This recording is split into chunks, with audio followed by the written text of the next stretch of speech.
There comes a moment after meeting them where your life no longer feels the same. And not because they completed you, not because everything suddenly became perfect, but because something inside of you woke up. And once it wakes up, you cannot go back to who you were before. Not saying that person that you were isn't necessary, because at the time, who you were was very necessary. But I want to focus on the way that you think changes, the way that you feel changes, the way that you see yourself, and everything around you just begins to shift. And it doesn't always feel peaceful. Sometimes it feels confusing, overwhelming, and even very painful. But wait, what you may not realize is this: all of this is the beginning of your inner awakening. Let's talk about the catalyst, because this is why this connection feels different. Before the connection, you may have gone through life on autopilot, responding, reacting, surviving, going to work, raising kids, go to sleep, get up, do it all over again. And doing what felt familiar was what felt safe. But then you meet this person, and something about them doesn't just interest you, it activates you. It feels deeper than attraction, deeper than compatibility. It feels like pure recognition. And whether the connection flows easily or becomes complicated, it leaves an imprint, because this person isn't just someone that you met. They become a catalyst, not for the relationship, but for you. Because the emotional and nervous system activation, after that recognition, everything just intensifies. And you may feel that deep emotional connection that you can't explain, the heightened awareness of your presence or absence, waves of love followed by waves of fear, triggers that seem to come out of nowhere. And this is where many people get confused, because it feels like it's about them. But what's actually happening is deeper than that. Your nervous system is being activated, especially if you've experienced past wounds.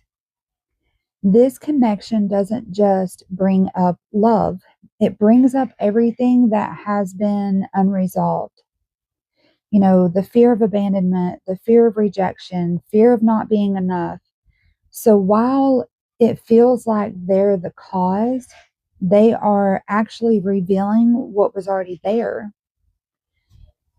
And this is where I talked about yesterday, I believe it was, the mirror going both ways. That is one of the most important truths to understand. The mirror in a twin flame connection is mutual. It's not just that they reflect you, you also reflect them. And that changes everything, because it moves you out of the mindset of, well, they're triggering me, into a deeper awareness of, we're both being shown something. You may see in them emotional distance, avoidance, walls, or resistance. But at the same time, they may see in you emotional intensity, fear of losing the connection. They may see your need for reassurance. And neither side is wrong. Both are revealing patterns, both are exposing wounds, and both are offering an opportunity to see yourself more clearly.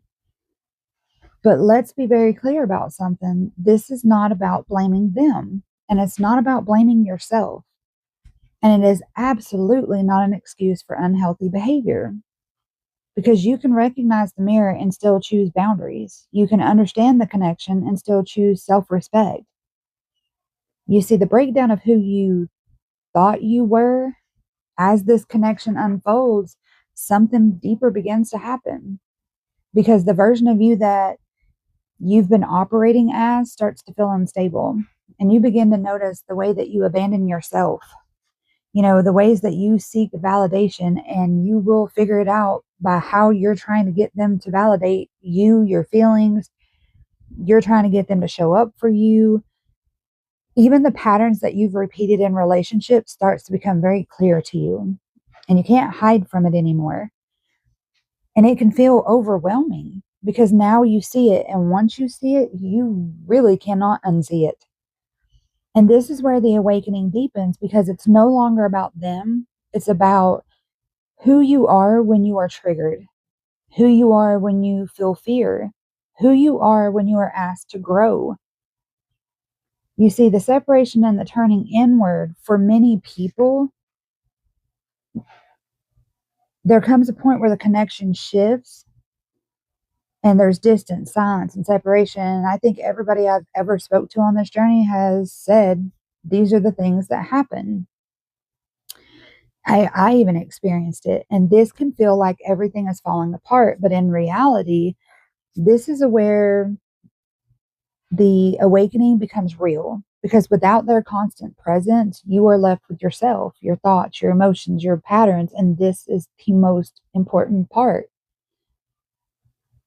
When they walk away, whether you guys mutually do it, one does it, the other one does it, it doesn't matter. It has to happen. They have to. I hear people say, I'm waiting for them to come back. I'm waiting because what if they come back? Or what if they choose me? What if they. No, listen. Relationships, you have to have those experiences. So if you're constantly just waiting on them to come back, what you're actually saying is, I'm afraid to have a relationship or get close to anybody because what if? You're never going to learn the lessons if you don't try to move on. And trust me, I've tried, guys. I really have. I was very aware of the person's patterns. I was very aware, and I pointed them out to him. Hey, these are conditions. This isn't going to work for me. And I stood on my boundaries. And that's where this becomes important, because you need to see who you are becoming, your old patterns of what you accepted and what you will no longer accept.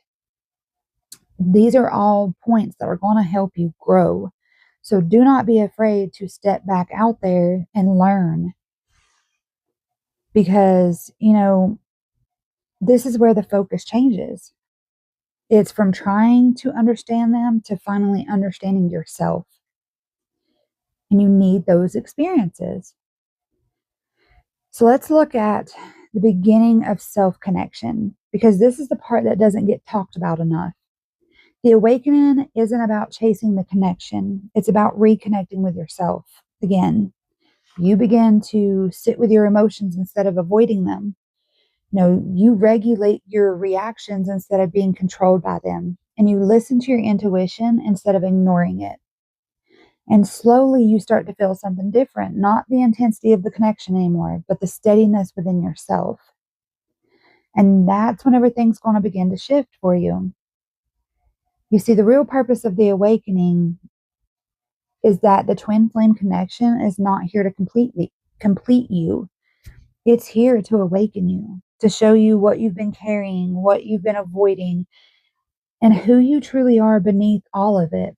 And whether the person stays in your life or not, the awakening does remain.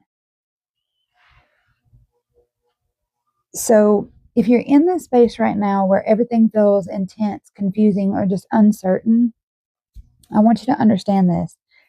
This is not the end of something. This is just the beginning of you meeting yourself on a level that you never have before, because you have been conditioned by patterns, by lies, by deception, by the walls that you put up and the armor that you put on to protect yourself.